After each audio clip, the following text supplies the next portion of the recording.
spite of the weather, really a nice turnout. And because we're under a time constraint, I just would like to ask all of our local officers just to stand up so we get a sense of who we just ask for our local.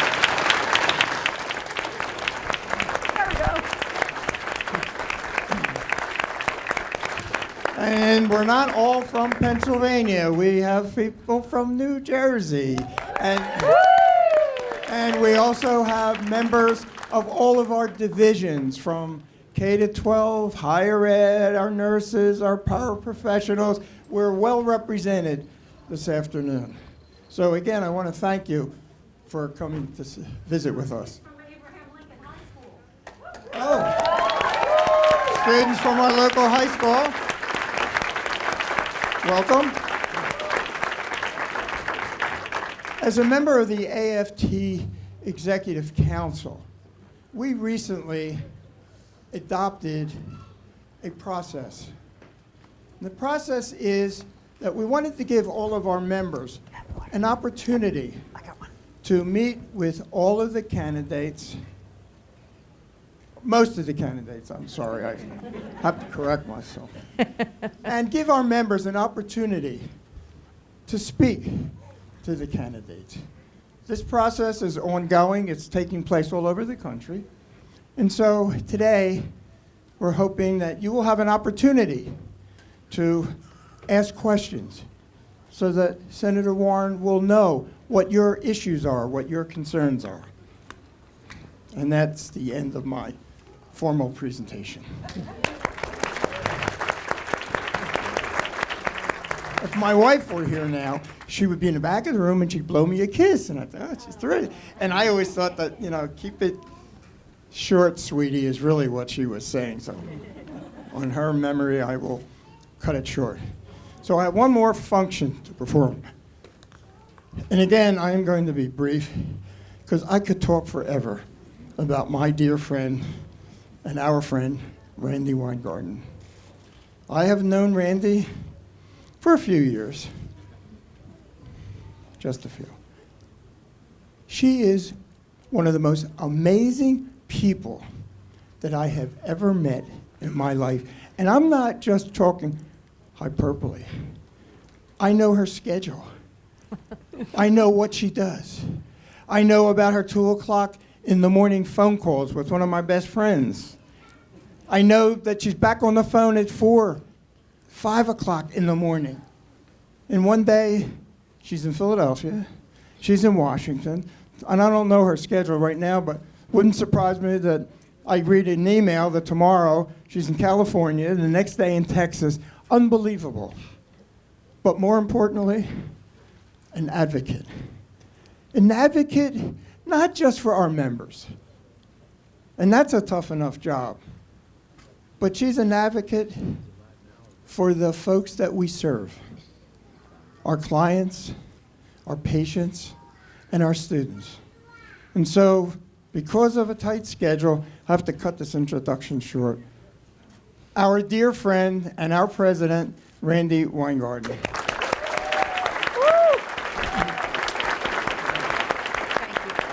Oh wait, I have a mic. I'm mic'd. So thank you everybody for being here, and thank you to the students. Can you hear me? Yes. Am I too loud? To the students of Abraham Lincoln High School. A neighborhood. I taught at a neighborhood high school in Brooklyn, a neighborhood high school in Philadelphia. Thank you so much for being here. And we're going to take a couple of questions from the students too. But really, we are here, as I said to them earlier, we are here for them.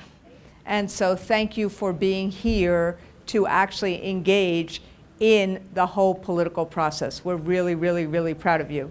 And then I want to say thank you to all the rest of everybody who's here at the Plumbers Hall. I want to thank the plumbers for, as I said to them before, the real plumbers, as we're in the middle of another Watergate era. But the plumbers are fellow brother and sister union basically opened their hall for us. We wanted a place where people could park, and a day like today with the monsoon, it was really important. So I just want to say thank you to the Plumbers Union for hosting us. And the last thing before I get to introduce our very, very, very special guest and a candidate for President of the United States is, I want to say to our members who are here and our leaders who are here that this is what this process is about. It is about making sure that our members and our leaders can actually have real conversations with candidates who want to be in probably the most important position in the United States of America. Like, just ignore the current occupant for a moment. Just suspend belief for a moment. This is a position that is about the leadership of our country. This is a position that every single person in the country knows. This is a position that holds the aspirations of all of us. And frankly, and I know I'm trying to be very, very careful to not put my finger on the scale in any way, but it's hard to not be as fulsome in the introduction I'm about to do about Senator Warren, because Senator Warren has been a friend of students and educators and nurses for as long as she has been a student and an educator of all of us. It's not just that she knows, I can't even look at her as I'm saying this, it's not just that she was a public school teacher. It's not just that she was a lawyer. It's not just that she was a professor. It's not just that she actually started the Consumer Financial Review Board. It's not just that she can actually explain economics in a way that most of us can understand. She can explain capitalism. She can explain economics. She can explain power. But it's that she has done this on the side of the vulnerable, on the side of those who don't have power. And she has done it for people as senator from Massachusetts and in all those other jobs I just talked about. She has been out there for people who have student debt because she understands it. She's been out there for people who need the power of government, not those who are rich and well-heeled, but everybody else. She understands the need of unions, and she understands the aspiration of public education. So it is actually a deep honor for me to introduce you to the person who, frankly, does actually really have a plan for everything. Senator Elizabeth Warren. Thank you. That was fabulous. Thank you. Thank you, Randy. And Fabulous. before she starts, I've been hiding this. Those of you who know, we now make these caps. This is an AFT cap made in America, the AFT logo. And could you imagine if we make America union again? Wow. Thank you. Thank you. Thank you, dear. Thank you. Hello, teachers. Hello, students from Abraham Lincoln. Wow. Hello, nurses. We got everybody. It's fabulous to be here. I thought what I'd do, Randy said I could talk a little at the top, and then we'll get to as many questions as we can. And then afterwards, if anybody wants to, I'll stay as long as you want. We'll take pictures. So selfies, right? We've got to do the selfie line. Oh, good. I've already got a couple of customers over here, I can tell. So I just wanted to talk to you all for a minute. I knew what I wanted to do when I was in second grade. That's when I decided, and I've never varied from that. I know some of you didn't decide until like fourth grade, fifth maybe, but everybody settles early, right? Me, I knew for sure what I wanted to do from second grade on. I wanted to be a public school teacher. Can we hear it for public school teachers? That's what I wanted. And just so you all know, I started early. I practiced. I used to line my dollies up and teach school. I was tough but fair.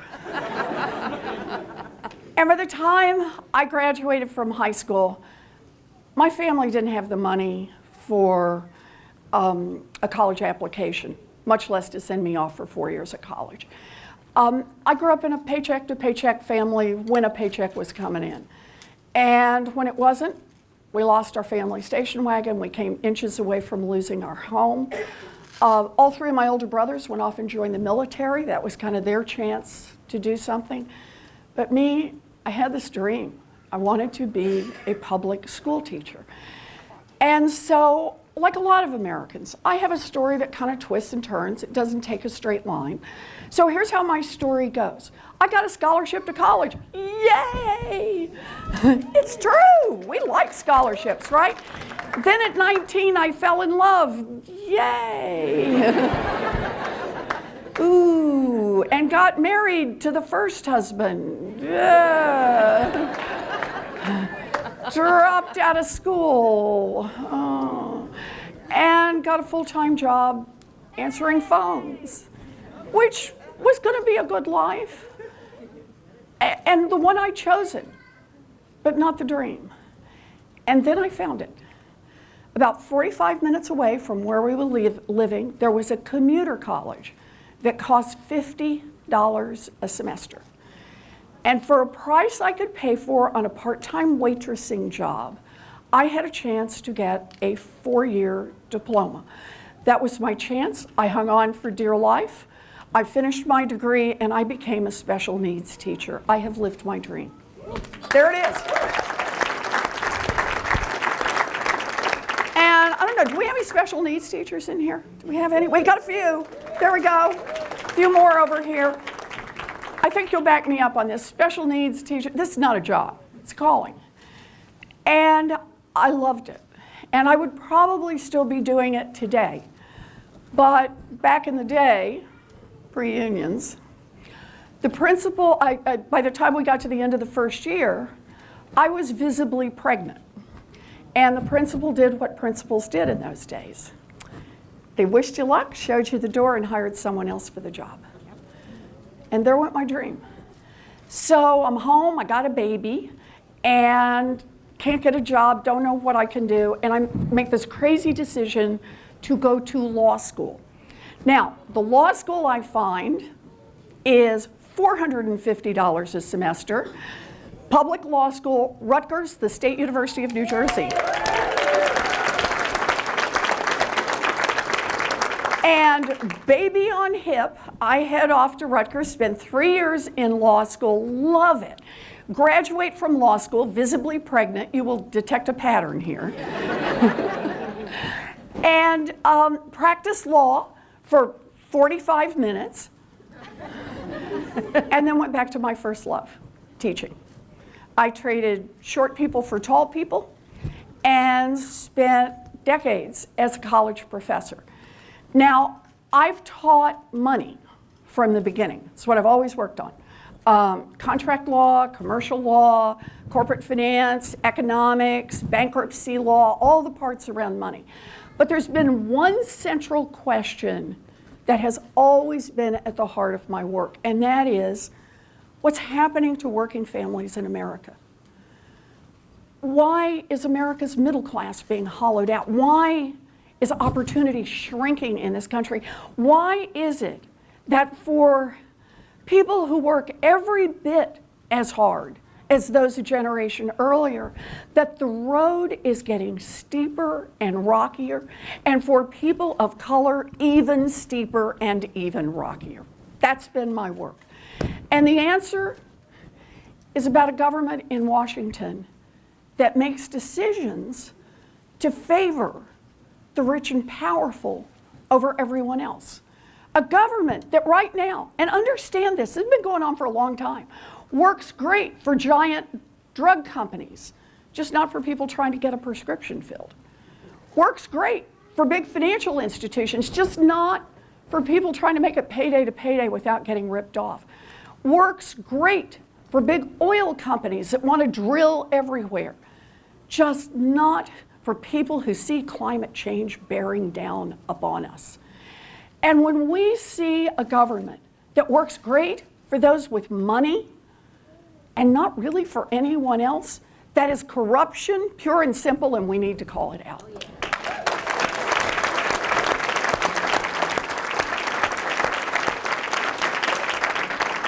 So for me, what pulls me into this race is this basic notion of opportunity.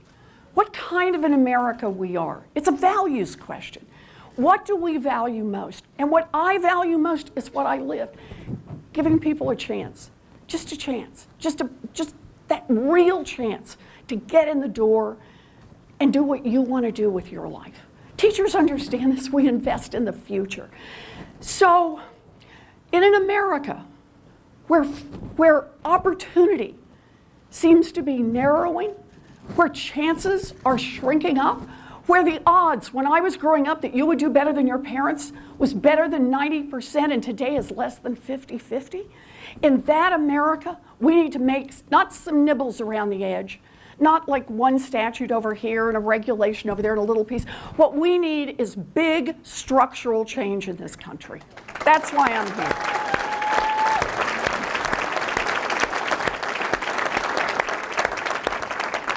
And I got a plan for that. In fact, I've got multiple plans for that. So let me focus, though, on the part of opportunity that is so personal to me, and that is opening the door around education. How it is that we make that opportunity real, not just for those at the top, but we make that opportunity real for all of our kids.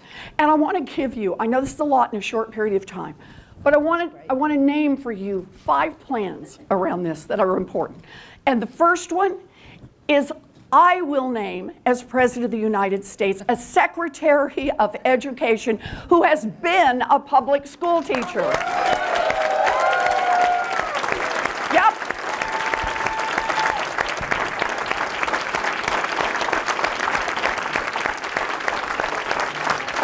No more Betsy DeVos. I want someone who is committed to public education. I want someone who has seen tattered textbooks or tried to manage when there are too many kids in a classroom. But I also want someone who has actually been there and taught a child to read. Someone who has seen a kid finish a science experiment and have all the pieces come together. Someone who has taught a youngster to play an instrument until it produces a few fine notes. Or someone like me who has been there to see a child utter the first long-awaited for word of her life. I want to see someone who believes in the power of education as Secretary of Education. That's why I'm here.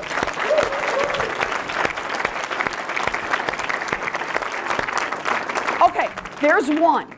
Now I want to give you 3 more that are going to be connected to each other. And let me tell you where they all start.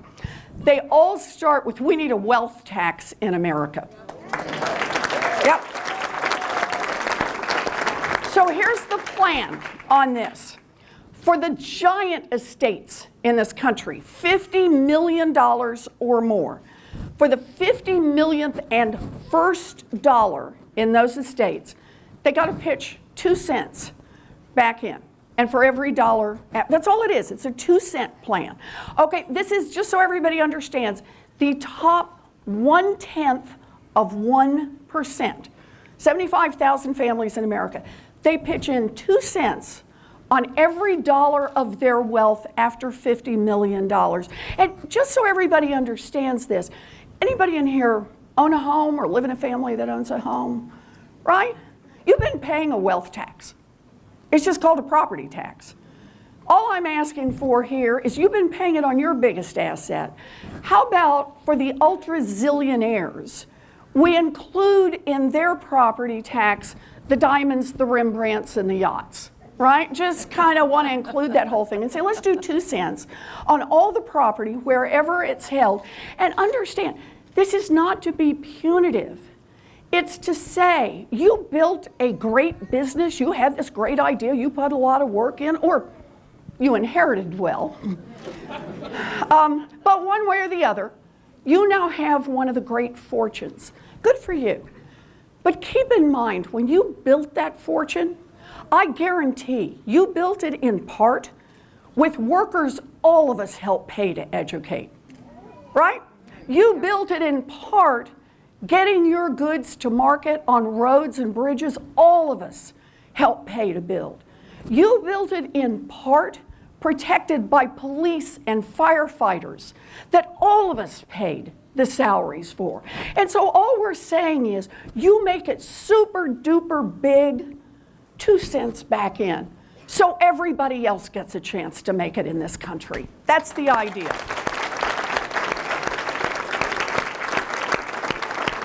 And now come 3 ideas about what that will mean for us in this room and what it will mean for every young person across this country. How about we start with the first one? With that money, what can we do?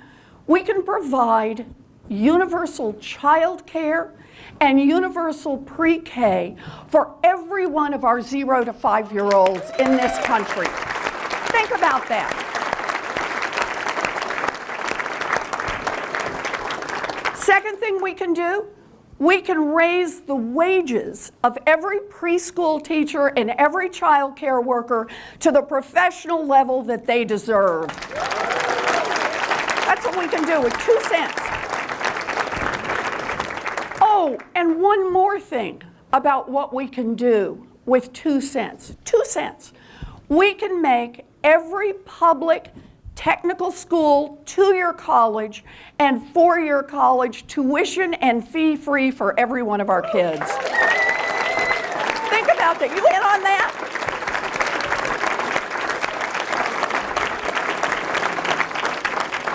Oh, and we can put $50 billion into historically black colleges and universities that are chronically underfunded in this country. Yep.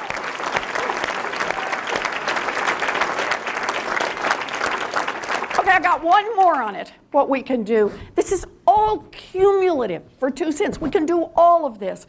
And one more part, we can cancel student loan debt for 95% of those who've got student loan debt. What will that mean for our public school teachers, Randy?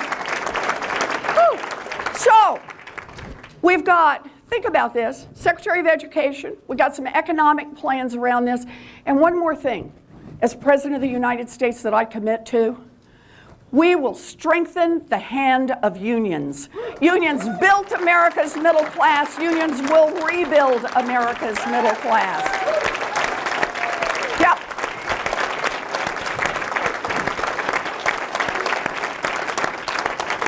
We need structural change in this country.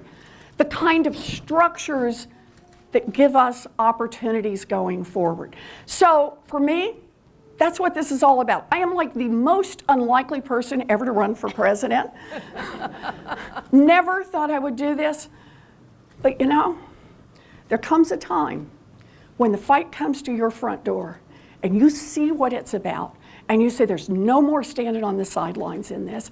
This is our chance to build an America that is the America of our best values. This is our chance to build the America in which not just those at the top, but everybody gets a real chance to build a life. So thank you. Thank you. Thank you, Randy. Thank you. Thank you. I told you that she can actually, Thank you. she is the explainer in chief. Thank you. So this is what I'd like to do. I know Senator Warren has said that she's going to be here for as long as anyone wants, but I also know her schedule from her staff, and I'm getting all these eyes. Yeah. So what I am going to do is we're going to take questions for the next about 35 minutes. Okay? And so I'm going to go from place to place. I'm also going to ask the students if they have questions too. Is that okay? Good. So you better have some questions, okay? Okay, you gotta have some questions. So what I'd like to do first is I'll go from kind of, they're not really quadrants, it's a third, a third, a third, but they are kind of quadrants because I have all of you. So let me actually start on this side. Questions? Yes. And do me a favor. First name, so the senator knows who you are too. Hi, my name's Junior, and I teach English at Community College of Philadelphia. Hey, Junior.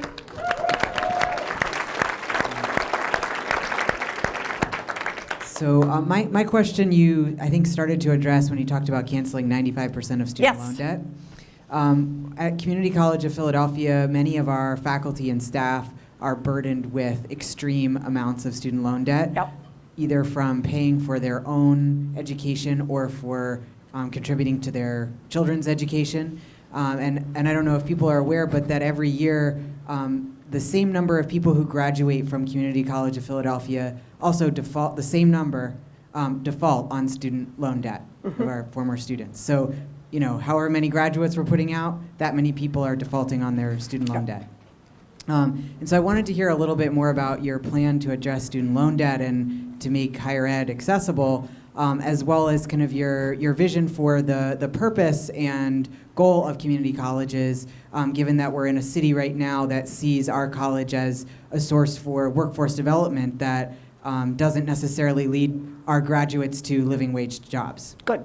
All right, so thank you. It's a great question, Junior, and I appreciate it. So let's talk a little bit more about student loans, just so everybody understands kind of where we are. 70% of people who go to public universities and community colleges have to borrow money to make it through. Pennsylvania is the highest student loan debt. Is that right? And Pennsylvania, she tells me, is highest student loan debt burden in the country. And by the way, we also need to talk about the racial dimensions of this head on. Not only is this a problem that, you know, if your family can write a check for you to go to college, it's a big divider now in America for everybody who has to borrow money. But students of color are more likely to have to borrow money to go to college. They borrow more money when they're in college, and they have a harder time paying for it when they get out of college. So the burden put on people who are trying to get an education so they can build a future, it's like dumping rocks on them. And they got to just keep carrying those rocks with them. The default rates, as you rightly point out, continue to climb. And here's how I see this. No great country builds a future by crushing people who are trying to get an education. So our job is to reverse that, to invest in everybody who's trying to get an education. So that's why I did this both ways. The student loan debt burden is right now dragging back not only individuals who have to make life decisions, people who drop out of school because they can't imagine taking on more debt, people who hang on and make it all the way through but have so much debt that they can't take the jobs they want to take, that they end up in default, owing after a few years twice as much as they started out with, and under a debt burden they can never get out from underneath, and making life choices that are all shaped by this growing amount of debt they've got. And here's the deal. Even if you don't have any student loan debt, you're paying a price for it because it's now holding back our economy. Young people are not buying homes at the ages we'd expect. Principal reasons, student loan debt. Young people don't start their own businesses. Who can afford to start a small business if you know you've got to get $680 a month out there to your student loan? You could, you know, it's just not economically feasible anymore for many. So here it is, holding back our economy, making it tough on an entire generation. So here's how I put this together. This is what 2 cents will do. This is paid for. A 2-cent wealth tax gives us enough money to be able to put into all of our public technical schools, community colleges, and four-year colleges, and cover all of the tuition and fees. And let's talk access here for a moment.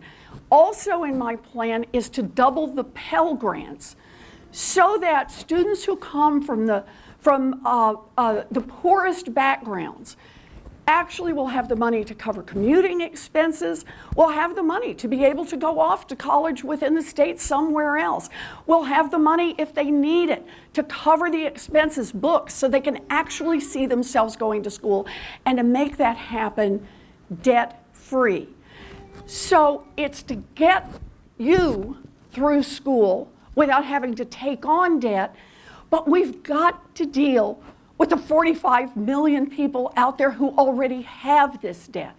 So that's where we come to the student loan debt forgiveness part. And that is for 95%, that is 43 million Americans. This is cancellation of up to $50,000 of student loan debt. This means for 3 out of 4, they're completely debt-free. And by the way, based on what I was telling you just a minute ago, the day I get to sign that into law, in America, the black-white wealth gap will shrink.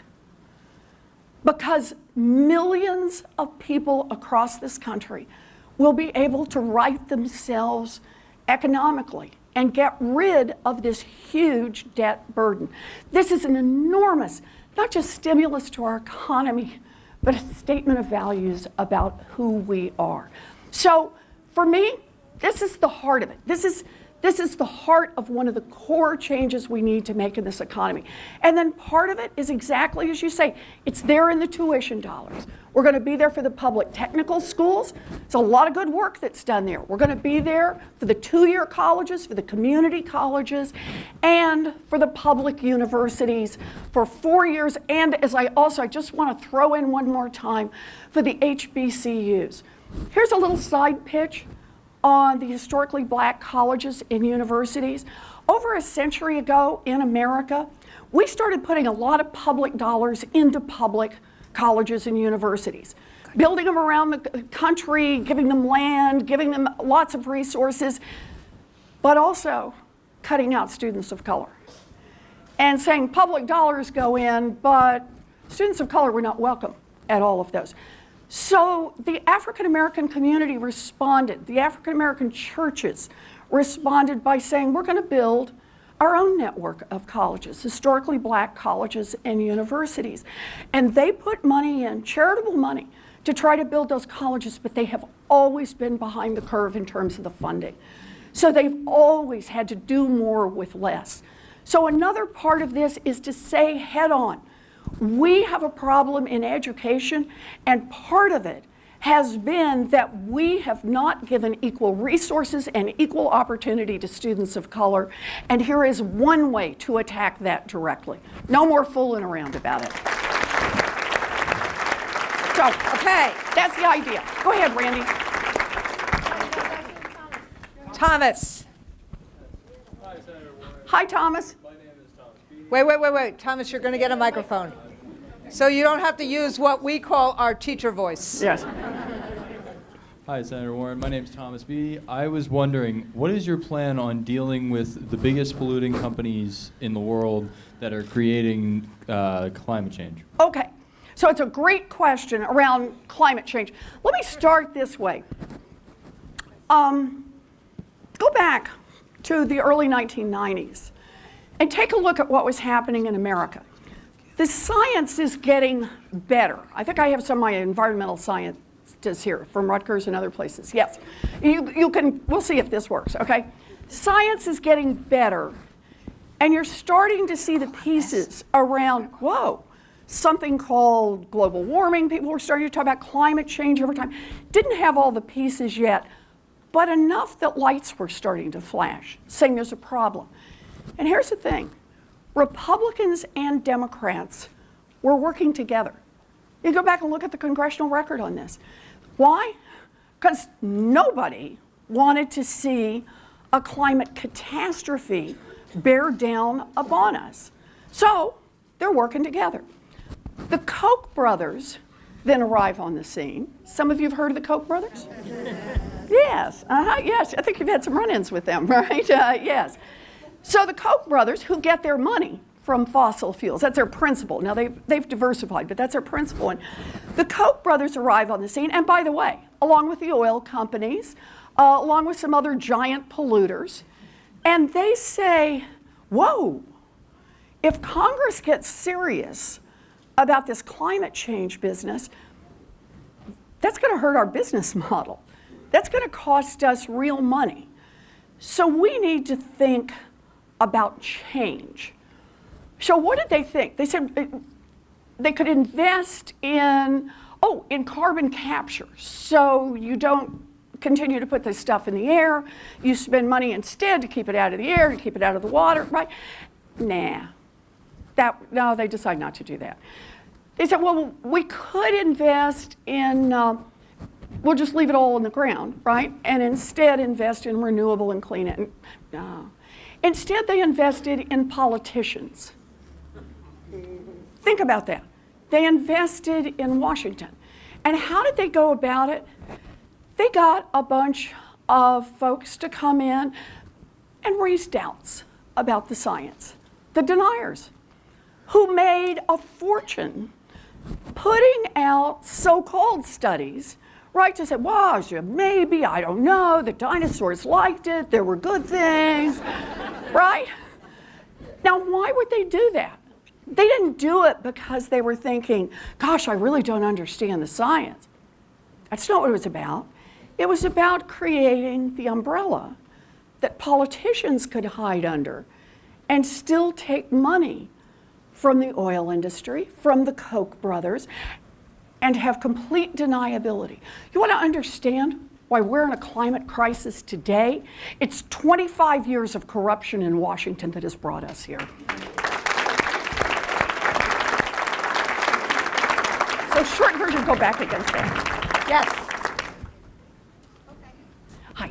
Wait for the mic so everybody can hear you. By the way, for those who don't know, we have made sure that we are Facebook Living all of these so that any member who wants to see it on our website can see it. We want people to be engaged. Engaged means empowered. And so that's why we want everybody to speak loudly or use a microphone. Okay. Hi, my name is Olena, and Hi, I'm Olena. adjunct. I represent Temple University, and I also represent Rowan University, because adjuncts cannot survive on just one salary. Yes. So I have two questions. The one question is, what are your ideas about the Supreme Court? So how to fix it? So even today, I mean, I understand it's not the power the president has, but what's your idea? Because even today, the conservative majority overturned the rule, which was the law of the land for 40 years.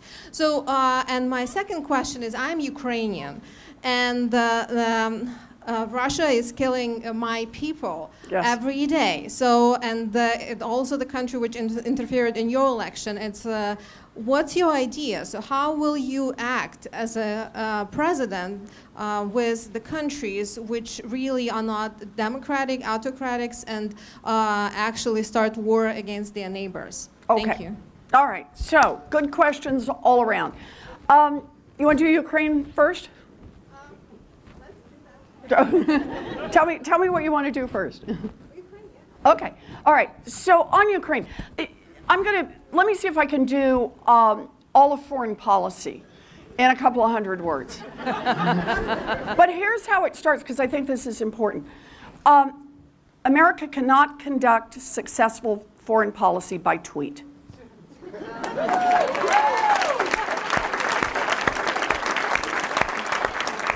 And part two, America will be much stronger in the world if we can remember the difference between our enemies and our friends. Yeah. Oh, and here's a little variant on that last one. We should treat our friends better than we treat our enemies.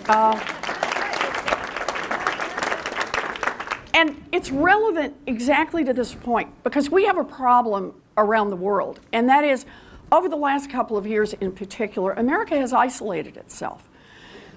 You need allies, not just to play nice. You need allies because it makes you stronger. Absolutely. And you want to be stronger. The way to do that is to have lots of people. So for example, we're in this trade war with China. Think about this. Which way are you more likely to come out successfully? A trade war with China, where at the same time that we're raising tariffs on China, we're also raising tariffs on all of the European countries, on Canada, and on South Korea, who are all angry and upset and helping destroy markets for our businesses and workers. Or we get all of our allies together and say China's a bad actor. They're doing a lot of bad things on trade, on currency manipulation. How about we all agree to take joint efforts against China to force China to make real change? Which one do you think is more likely to create a successful outcome? And I say that by way of just describing overall our approach. Our approach in Ukraine needs to focus on how to help Ukraine stabilize, right? You need a government that's well supported by the people, that is not facing corruption. I've been to Ukraine, I've met with Poroshenko, but we also need to make clear that we are going to be strong against the Soviet Union. It's the importance of our NATO alliance and the importance of dealing with Ukraine. So I hope that's helpful on that. Okay, good. Second one, you asked me about adjuncts, right? Supreme Court. I'm sorry, we were doing adjuncts a minute ago, talking about it a minute ago. Supreme Court. So let me say something about the Supreme Court. Every federal court, except that one, follows basic rules of ethics on conflicts of interest. So they don't get to take, fancy golfing trips and not report them that are paid for by companies that might come in and have business in front of the court. There's serious ethics rules. The ethics rule in the Supreme Court of the United States is trust us. I don't. So part of this is to push back on the Supreme Court and say, I think we need a Supreme Court that follows basic rules of ethics. I am worried, and I've talked about this a lot, I've written about this a lot, about the corporate capture of the Supreme Court. And look, I'm also worried about everything else that's happening in the Supreme Court, what it means for individual rights, what it means for women's rights, what it means overall. But the corporate capture, this constant push, and what this means, again, to everyone. When you have a court that just one at a time, one more decision, that helps out a big corporation and means employees can't get into court, people who get injured can't get into court, consumers who get cheated can't get into court, then the whole thing just keeps tilting and it becomes part of this overall problem that I describe. And that is an America that works better and better and better for a thinner and thinner slice at the top. So I'm going to start with just a little calling out the Supreme Court on this. A second part of it is on decisions. When they make anti-labor decisions, for example, when they make anti-consumer decisions, even before we get to the question of who you get to appoint to the Supreme Court, we need a Congress and we need a president that doesn't lay down for that and says, okay, you've laid down Citizens United. I hate Citizens United. I mean, I'm clear. I want to overturn Citizens United. Democracy is not for sale.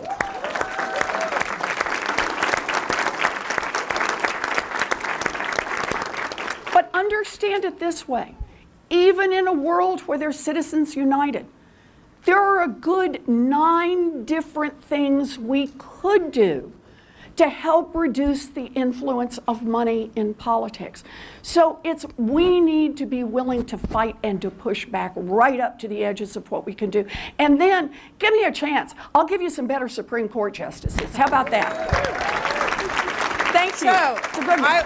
this is what I want to do. Just a quick, so that the senator can have a drink of water, because we're all mommies and daddies here, right? Yes. So, how many people care about public education? I'm just doing a little, let's do a little exercise. Uh-huh. How many care about higher education? How many care about having a living wage? How many care about transportation? Good housing? A good economic base? Whoa. Safety in the world? Climate control? I guess we are people who are like fighting for a better world, right? A voice at I work. got a plan for that. And she has a plan for all those things. A voice at work and a voice in our democracy. But I promised that I would actually ask some of the leaders, and I know you've had your hand up, and then I'm going to go to lightning rounds around the room. Yes. Okay. Name. Hi, Senator you. Warren. Thank you for coming out and speaking to us. My name is Benjamin Hoover. I teach in Philadelphia. I've taught here for about 2 decades, and I just want to thank you for talking You're going to be next. for the teachers and also speaking up for unions and giving a voice to the bet. needs that we have. I'm here because of my union. I'm here because actually teaching because of my father's union, and I'm here because of my grandfather's unions. Yep. That those unions protected the pension. So I want to thank you for coming out and speaking up for those individuals. I also would like to ask you about your plan for how you would invest in teacher professionalism. Right now we're having an issue all across the country with teachers going in to teach and then leaving within a year or two. So what would you do to help and invest in that aspect of what it means to be a teacher? So that's a fabulous question, Benjamin. Thank you. And I actually want to make a pitch to start with about some of the turnover. It's the student loan debt is at least a part of it. I meet young teachers who say to me, I am working my second and third job go entirely to paying down my student loan debt. I meet people who've been in teaching 13 years and who say that their student loan debt is as high today as it was the day they graduated because they just can't, they don't have enough money to be able to pay it down. And that's part of the squeeze overall. We relieve some of that economic pressure, that's going to help. It's not going to solve the problem, but it's going to help.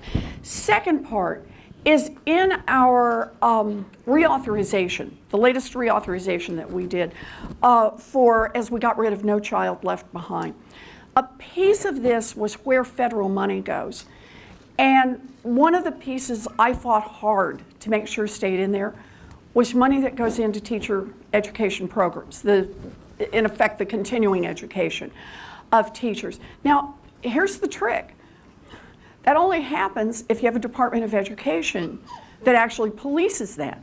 So can I go back to my first plan, and that is no to Betsy DeVos, yes to a public school teacher for Secretary of Education. So that's going to be a big part of it. I hope that's helpful. Good. Okay. I am being pulled. Okay. So we're going to do 2 more. This gentleman and this lady, but this is what we're also going to do. Remember, we have a website called AFT Votes. We want your questions.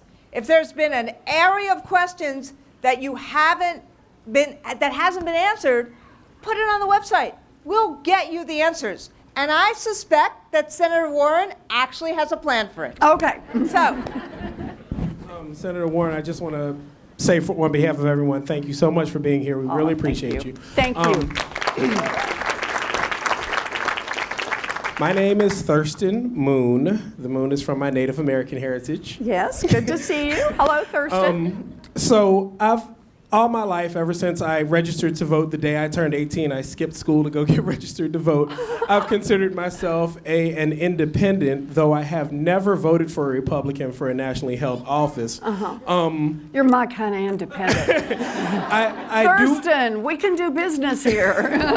I do recognize that those on the other side of the aisle, this quote-unquote conservative side, even though it doesn't seem like they're conserving American values these days, they believe what they believe, not because they hate our ideas, but because they disagree with our ideas about how the nation should be won.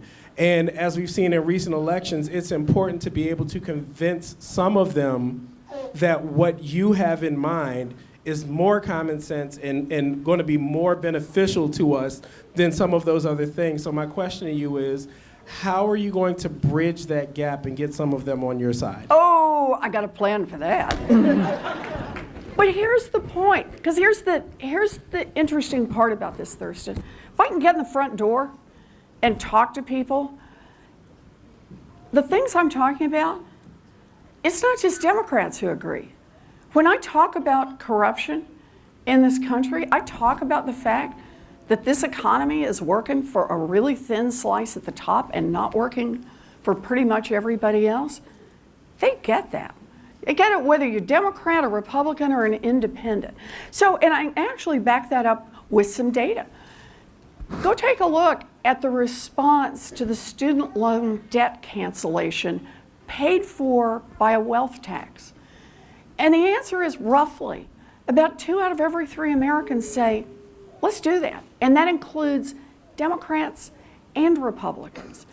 Talk about universal child care. Man, we got good support. Just talk about the wealth tax by itself. Good support for this. In other words, things that touch people's lives, it's touching the lives of Democrats and Republicans. This is not just one party. This is our getting out and talking about our values and talking about ways that we can actually fix what's broken in this country. Look, I have 3 brothers. Remember I mentioned them earlier, 3 older brothers. They all are back in Oklahoma. That's where we're from. One is a Democrat. Think about that. Imagine our Thanksgivings. But the point is, the core values, we're all there. You know, all 3 of my brothers and I want to see everybody get health care that they can afford. All 3 of my brothers and I want to see our kids be able to get their kids into high quality pre-K programs. They want to see all of them be able to go to college, be able to go to technical school without getting crushed by student loan debt. They want to see an America that's opening opportunities, not just for a handful that get born into it. They want to see an America that's opening opportunities for all of us. So I think we can do this. I think what we have to do is we have to be willing to talk about our values. We have to be willing to get out there and make the fight, to dream big and to fight hard for what we believe in. That's how this is going to happen. I believe this person. So, as we go to our last question, Last one. let me just do one more quick poll. Who believes elections matter? Yes. Okay, that's good. Who's over 18 right now? Who's going to be 18 in 2020? Or more, or older? 18 Or older. Okay, so who is registered sorry, I am a recovering social studies teacher. Who is registered to vote in Philadelphia? Oh, not me. Who is going to vote on May 21st? Because remember, you have a local election in May 21st, and Helen Ginn, who is one of your city council people, reminded me of it. Elections matter locally, on the state level, and nationally. Last question. Even better. Even more better. My name's Meredith. This Hi, is Rebecca Meredith. and Sarah. Hi, I'm Rebecca. a public school Hi, teacher, Sarah. first grade teacher, and I have a 2nd grader and a rising kindergartner. My question to you, you're such a role model to me and to my girls already, even though they're just becoming familiar with you. And how do you help women, and especially young women and girls, dream big and just imagine, I mean, I'm a public school teacher, but maybe one day I could be president, right? Yes. How do we get everybody, even ourselves, to be brave Oh, and dream big? so that's a great question. Thank you. So let me tell you about this, about what it was like to make the decision about running for Senate. Like I said, I knew what I wanted to do all my life. I wanted to teach, but the financial crash had come. I had gotten into the middle. I'd warned and I'd warned and I'd warned, and it hadn't worked. I then got in the fight to build the Consumer Financial Protection Bureau. Woohoo! President Obama signed it into law. Double woohoo! Brought me to Washington to spend a year setting it up. Triple woohoo! Agency has forced big financial companies who cheat people to return more than $12 billion directly to the people they cheated. That's government that works for the people. You bet. And President Obama said, are you interested in staying and setting up the agency? I said yes, and the Republicans said, never will that woman be confirmed to be the head of this agency. So I went back to Massachusetts, and there was a Senate race coming up, a very popular Republican incumbent, and who had beaten a woman who was very well qualified a couple of years before that. And so, frankly, Democrats were a little antsy about getting into that race and thought, no, Massachusetts is a thing for its moderate Republicans. And so, so people would call me and they'd say, Elizabeth, you should run. You should run for Senate. You're going to lose, but you should run. All I can say is, Democrats, get a better sales pitch, you know. Wow, you should definitely run. I could do that, or I could slam my hand at a car door, you know. Wow. But you know what people also told me in this? This is in 2011. You can run, you should run, but understand you will lose because Massachusetts will not elect a woman to this seat. Not for Senate, not for governor, not going to happen. Maybe years from now, but not going to happen. And so now I heard that as get in the race. And I did. And I started out, I was down 17 points and written off a zillion times, and also had my clothing described, my voice described, my hair described as the most interesting things about me, right? So I decided a few weeks into this, I am going to make every single day count. So I don't know. I know there are a lot of people who think I can't beat this guy. I'm down by a bazillion points here. So what I did is every time I met someone, like Rebecca, I would go down on my knees and I would say, hi, my name is Elizabeth. I'm running for Senate because that's what girls do.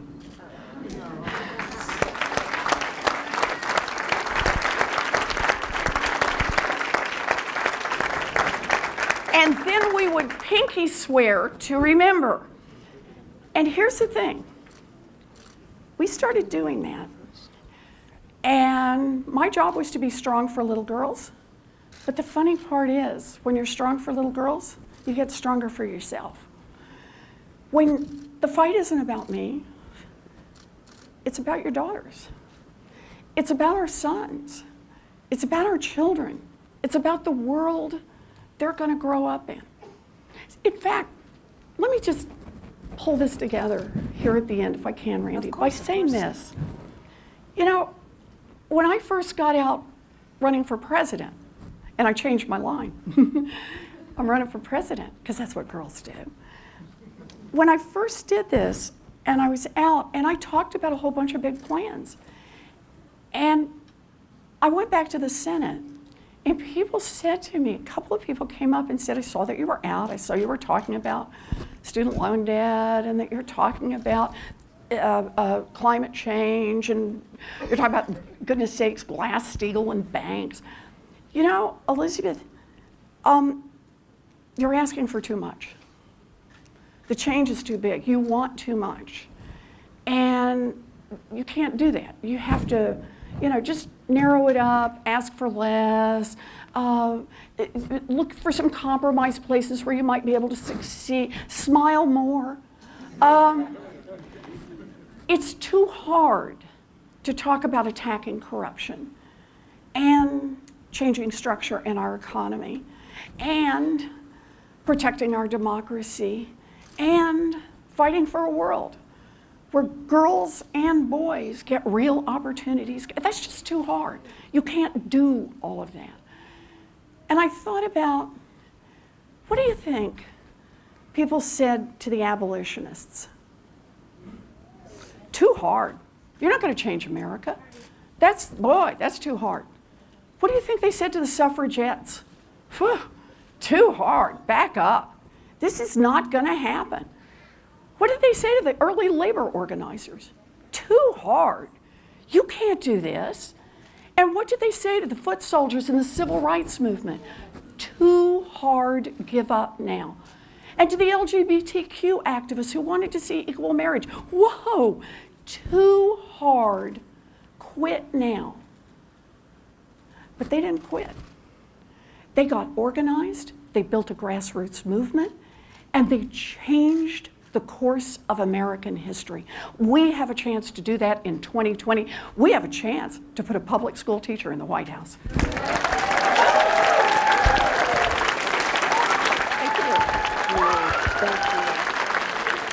Okay, so she's pretty terrific. We see this senator. I have the honor of the last several years to be involved and talk to a lot of people in the Senate, a lot of people in the House. The person you just saw today is the person we see. The one who tries to solve problems. The one when the Republicans try to get rid of public service loan forgiveness will call you and say, okay, what's our strategy? This is what you see with Senator Warren, is who we have seen for the last several years. I'm honored that she was with all of us tonight. And this is, I just want to say one more thing, which is this. None of us can sit on the sidelines. This is about all. This is about fighting for a better life, a voice at work, and a voice in our democracy. And even assuming that Senator Warren becomes President Warren, for the moment, woohoo, even assuming that, she is not going to be able to do that alone. And so when I asked you, are you going to vote on May 21st? We need to exercise the muscles of voting, the muscles of being engaged, and the muscles of believing. So I want to say thank you so much to Senator Warren for being with us today. Remember the website, AFT Votes. I want to hear you say it. AFT Votes. Perfect. And what we're going to do now is this. As we say thank you to Senator Warren again, there is going to be a press availability that Senator Warren is going to do up here, right? Yep. And then, as she said, anybody who wants to take a picture with her, she's going to do that. But this is what I need you to do. Stage left or your right, we got to line up on that side. So it's stage left or your right on that side. And let us just all say thank you, thank you, thank you for being with us again. Thank you. Thank you. Thank you.